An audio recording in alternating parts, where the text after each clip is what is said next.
2030년대 한반도 상공을 수호하면서 국내 항공우주산업 진흥의 전병이 될 것으로 기대를 모았던 한국형 전투기 사업에 대한 우려가 커지고 있다.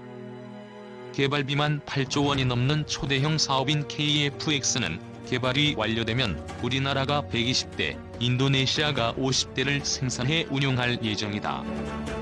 양산 비용까지 합치면 약 20조 원에 달한다. 개발을 맡은 한국항공우주산업은 CJ1호기를 내년 상반기에 출고하고 2022년 상반기에 초도 비행시험을 시작, 2026년 개발을 완료할 예정이다. 지난해 10월 서울국제항공우주 및 방위산업 전시회 프레스데이 행사에서 공군의 한국형 전투기의 실물 모형이 공개되고 있다.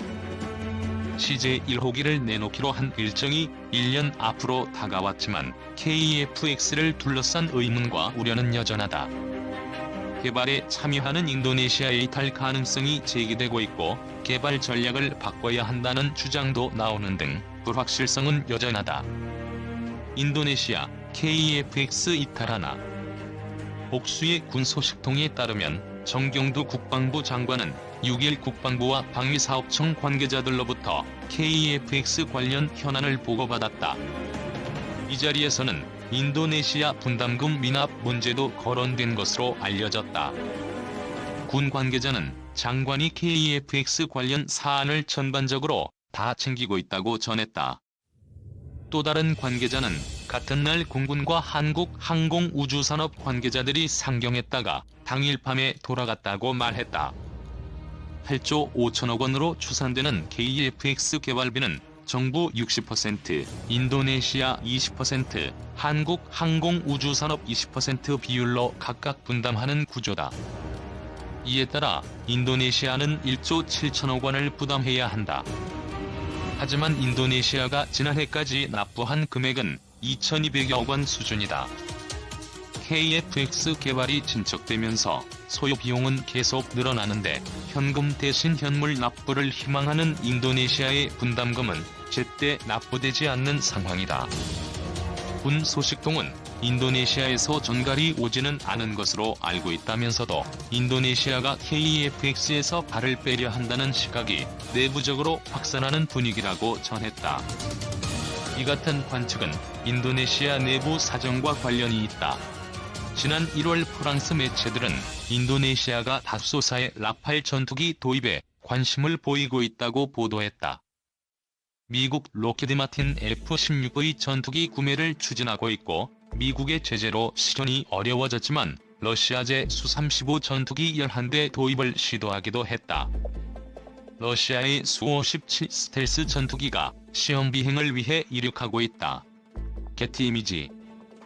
이 같은 상황에서 조코 위도도 정권의 내부 정세가 복잡하게 전개되면서 거액을 들여 한국과 KF-X를 함께 할 필요가 있느냐는 회의론이 현지에서 퍼지는 것으로 알려졌다.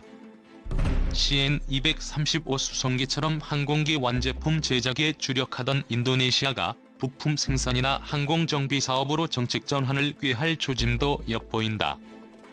인도네시아가 KF-X 개발에 소극적이면 부족한 사업비를 충당할 플랜 B가 필요해진다.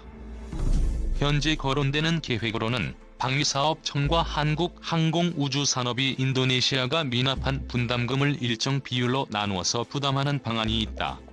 하지만 인도네시아는 방위사업청이 관리하는 사안이므로 정부가 책임져야 한다는 주장도 강하게 제기된다. 경남 사천 한국항공우주산업 본사 앞에 T-50 고등훈련기가 전시되어 있다. 카이 제공. 하지만 정부도 한국항공우주산업도 추가 비용 부담은 어렵다. 코로나19 사태로 정부는 초대형 추경 예산과 재정 투입 정책을 잇따라 내놓고 있다. 세입이 제한되는 상황에서 추경 예산을 마련하려면 기존 예산을 전용하거나 대규모 사업을 연기 중지해야 한다. 50조 원에 달하는 올해 국방비 중 불용액이나 2월 금액을 중심으로 상당한 액수가 추경으로 전용될 것이라는 관측이 제기되는 대목이다. 방산업계에서는 이달 초 열릴 예정이던 방위사업 추진위원회가 연기된 것도 이와 무관치 않다고 해석한다. 해군이나 공군의 굵직한 무기 도입 사업이 연기 또는 재검토될 것이라는 추측도 많다.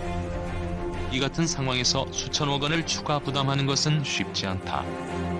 인도네시아의 이탈로 KEFX 대당 생산비가 늘어나는 것까지 고려하면 문제는 더욱 심각해진다. 한국 항공우주산업도 마찬가지다. 금융감독원 전자공시 시스템에 따르면 지난해 한국 항공우주산업 매출액은 3조 1,100억 원, 당기순이익은 1,983억 원이다.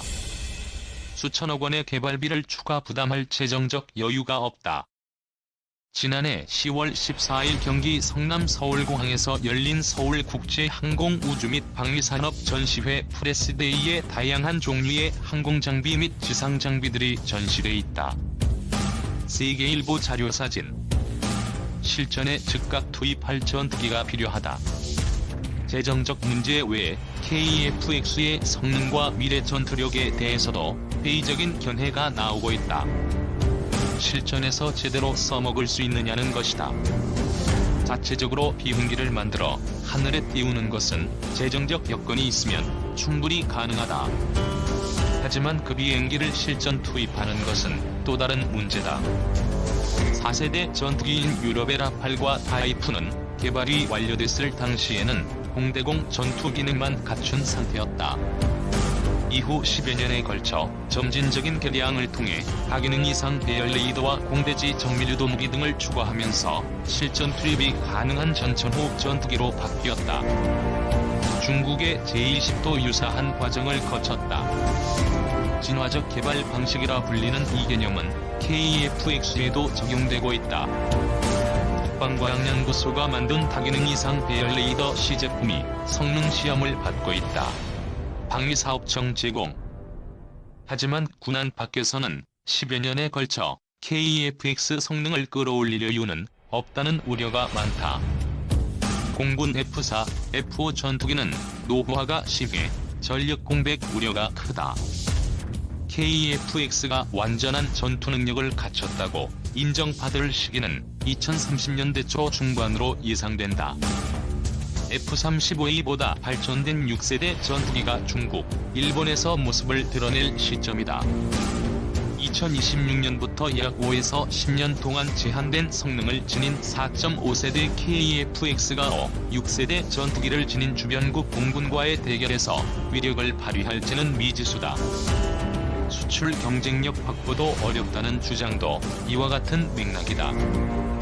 2002년 한국 공군 차세대 전투기 사업 당시 라팔 측은 공대공 및 제한된 공대지 능력을 갖춘 8대를 2005년에 먼저 인도하고 나머지 31대는 2008에서 2009년 인도하겠다고 제안했다.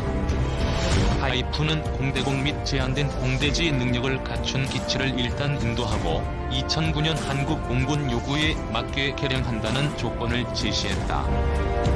진화적 개발 방식을 채택했기 때문에 한국 공군의 요구를 신속하게 100% 충족하기 어려웠던 탓이다. 반면 F-15K는 공군 요구 조건과 항공기 인도 일정 등을 빠르게 충족, FX 사업의 최종 승자가 됐다. FX 사업의 전례로 볼 때 2026년에 나올 제한된 성능의 KEFX 초기형이 공군과 해외 시장에서 어떤 평가를 받을지는 충분히 예상할 수 있다. 인도네시아가 F-16V, 수-35, 라팔에 관심을 보이는 것은 도입하자마자 실전 투입이 가능한 성능을 갖고 있고 검증이 됐기 때문이다. 인도네시아 공군 도색을 하는 F-16V 전투기 로키드 마틴 제공. 남은 방법은 KEFX 첫 생산분부터 성능을 최대한 높이는 것이라고 전문가들은 지적한다.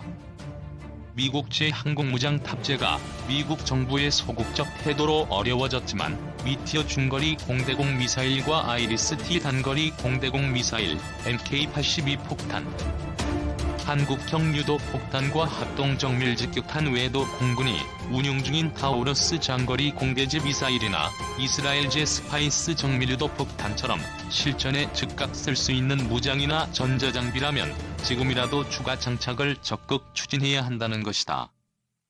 초기 생산 기체부터 전투력을 최대한 끌어올려야 공군 전력 공백을 메우면서 주변국 견제도 가능하고 해외 수주 가능성도 높아진다. KF-X는 항공우주산업 후발주자인 우리나라의 입지를 높일 수 있는 기회다. 전투기를 자체 개발한다는 것은 그만큼 기술 수준이 올라섰다는 의미다. 하지만 산업적 의미와 함께 군사적 효용성도 철저히 따져봐야 한다. 라팔이나 타이푼처럼 공대공 능력을 먼저 갖춘 뒤 점진적으로 성능 개량을 하는 방식은 20에서 30년 전의 옛날 이야기다. 지금 개발 방식대로 KF-X를 만들면 2030년 일본 F-35E와 중국 J-20, FC-31, 러시아 수-57 스텔스 전투기에 둘러싸인 한반도에서 KF-X가 맞수 역할을 제대로 할 수 있을까? 정부와 군의 정책적 검토가 필요한 시점이다. 장관 주재 첫 KF-X 비상대책회의. 정경두 국방부 장관은 6일 한국형 차세대 전투기 사업에 대한 분담금 대응 방안 회의를 직접 주재했다. KF-X 사업과 관련해 올해 실무급 회의는 진행했지만 정 장관이 주재한 회의는 이번이 처음이다. KF-X에 공동 참여한 인도네시아의 분담금 미납 액수가 늘어나면서 KF-X 사업에 비상이 걸렸기 때문이다.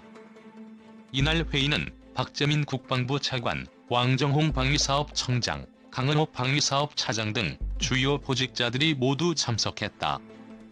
이 자리에서 정 장관은 KF-X의 개발비가 턱없이 부족해진 상황을 지적하면서 사업비 충당을 위한 방안을 모색하라고 지시한 것으로 알려졌다. KF-X는 2016년부터 진행했으며 개발비와 양산비 등 총 18조 원의 개발비가 투입된다. 2026년까지 KF-X 개발을 완료하면 우리 공군은 120대, 인도네시아는 50대를 각각 양산할 계획이다. 사업비는 우리 정부가 60%, 인도네시아가 20%, 한국 항공우주산업이 20%의 비율로 각각 분담해 KF-X 개발 사업비를 공동 투자하기로 했다. 사업이 정상적으로 진행되려면 인도네시아는 2026년까지 총 1조 7천억 원에 달하는 분담금 중에서 지난해까지 6,235억을 우리 정부에 납부해야만 했다. 하지만 인도네시아가 지난해까지 납부한 금액은 2,272억 원에 불과하다. 인도네시아는 앞으로 내야 할 분담금을 CN-235 수송기나 지상장비, 성인 의류 등 현물 납부를 희망하고 있는 것으로 알려졌다. 또 분담금 납부기한 연장, KF-X 기술 이전 확대 등을 주장하고 있다. 조코 위도도 인도네시아 대통령도 2018년 9월 한국을 방문했을 때 문재인 대통령에게 KF-X 사업 분담금 비율을 20%에서 15%로 축소해달라며 재협상 의지를 드러낸 바 있다. 정부는 난감한 상황에 빠졌다. 여기에 인도네시아가 KF-X 사업에서 발을 떼고 프랑스산 전투기 라팔 구매를 검토한다는 보도가 프랑스발로 이어졌다. 이대로 방치할 경우 인도네시아와의 KF-X 사업이 난항을 겪을 것으로 우려되는 상황이다. 최악의 경우 인도네시아가 도입하려던 50대의 수출 실적도 사라져 전투기 한 대당 생산비가 늘어날 수밖에 없고 카이나 국방부도 추가 재원을 마련할 뾰족한 수가 없기 때문이다. 정부 관계자는 인도네시아가 올해도 분담금을 납부하지 않을 경우 개발 일정에 차질이 불가피할 수 있다면서 앞으로 개발비 충당을 위한 모든 방안을 강구해야 한다고 말했다.